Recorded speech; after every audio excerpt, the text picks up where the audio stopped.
নমস্কার বন্ধুরা, আশা করি তোমরা সকলেই ভালো আছো। তোমাদের সকলকে দেবদোলের শুভেচ্ছা জানিয়ে শুরু করছি আজকে রান্নার আরেকটি ভিডিও। আজকে আমার বাড়িতে নিরামিষও রান্না হবে, আমিষও রান্না হবে। তার মধ্যে স্পেশাল এই আইটেমটি তোমাদের সাথে একটু শেয়ার করছি।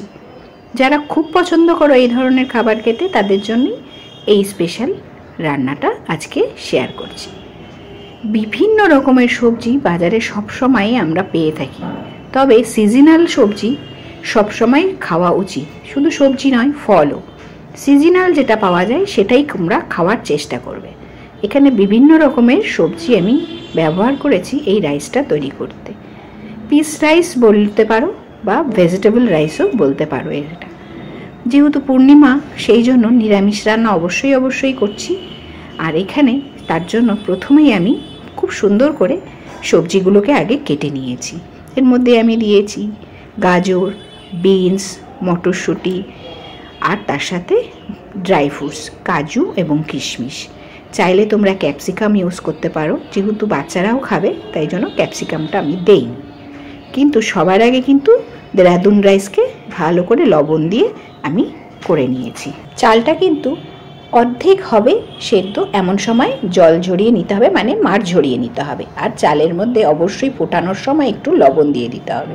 এইবারে কড়াতে সাদা তেল গরম করে তার মধ্যে এক এক করে গাজর আর বিনস আগে একটু ভেজে নিতে হবে। কিছুটা ভাজা হয়ে গেলে কয়েকটা কাঁচা লঙ্কা আমি অ্যাড করেছি, তোমরা ক্যাপসিকাম চাইলে ক্যাপসিকাম অ্যাড করতে পারো, দিয়ে দিলাম। এবারে এটাকেও বেশ খানিকক্ষণ কিন্তু নরম নরম করে ভাজতে হবে। আর এটাতে অবশ্যই কিন্তু খেয়াল রাখবে কোনো লবণ পড়বে না। এই ভাজাটা যখন ভাজবে তখন কিন্তু সল্ট অ্যাড করবে না, একেবারে শেষে গিয়ে সব কিছু পড়বে। এখন যেহেতু লবণ পড়েনি, সেজন্য জিনিসটা খুব সুন্দরভাবে ভাজা হবে, এই কারণেই প্রথমে লবণ দিতে হয় না। বেশ ভালো মতন ভাজা হয়ে যাওয়ার পরে মটরশুঁটি আর কাজু এর মধ্যে অ্যাড করে দিলাম। এবারে এগুলোও খুব সুন্দর করে কিছুক্ষণ আমি ভেজে নেব।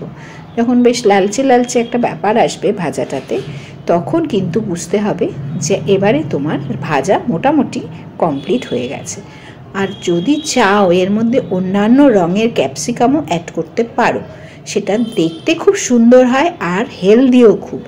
যে কোনো কালারের বেল পেপার, বিশেষ করে বিভিন্ন রঙের সবজি জীবনে যত অ্যাড করবে খাদ্য তালিকায়, ততই তোমার জন্য সেটা স্বাস্থ্যকর হবে। এবারে ঝরিয়ে নেওয়া জল, যে কিশমিশটা ভিজিয়েছিলাম সেটা জল ঝরিয়ে নেওয়া হয়েছে, সেটাকে এবারে দিয়ে দিলাম তেলের মধ্যে। যেহেতু তেলে দেবো সেই জন্য একটু জলটা ঝরিয়ে শুকিয়ে নিয়েছি কিশমিশটা। চাইলে মুছে নিতে পারো, আর যদি জল অবস্থায় দিয়ে দাও তাহলে ফুটতে থাকবে গায়ে তেল, সেই কারণে এই ছোট্ট একটা টিপস তোমাদেরকে বলছি। এবারে ভালো মতন করে এবার কিশমিশটাও খানিকটা ভাজবো, তবে খুব বেশি ভাজার প্রয়োজন হয় না কিশমিশ, কারণ কিশমিশটা বেশি ভাজলে কিন্তু পুড়ে যায়, সেই জন্য সবার শেষে কিশমিশ অ্যাড করলাম। এবার মোটামুটি আমার ভাজা কিন্তু কমপ্লিট হয়ে গেছে এগুলো। এবারে ওই যে বাসমতি রাইসটা করে নিয়েছি, বাসমতি না, আজকে আমি দেরাদুন রাইস নিয়েছি। দেরাদুন রাইস লবণ দিয়ে ফুটিয়ে নিয়েছি। এবার এগুলো মাড় ঝরিয়ে নেওয়া হয়েছে অনেকক্ষণ, ভাজাটা হয়ে গেল। এবার এর মধ্যে দিয়ে দিচ্ছি ভাতগুলো।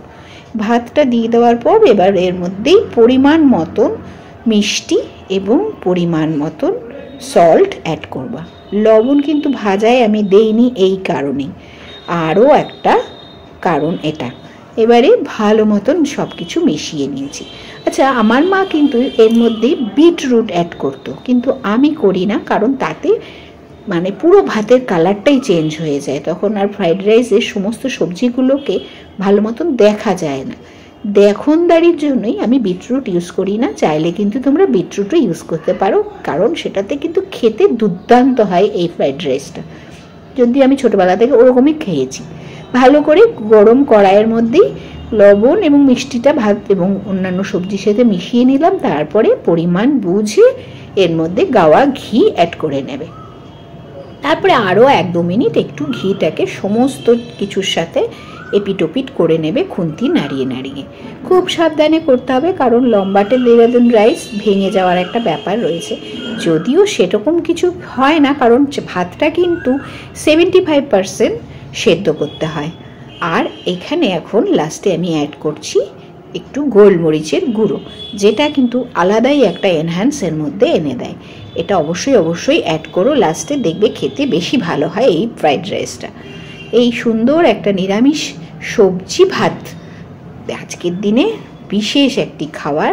আর এর সাথে অবশ্যই ছিল কি জানো, চলো এই যে দেখাই তোমাদের।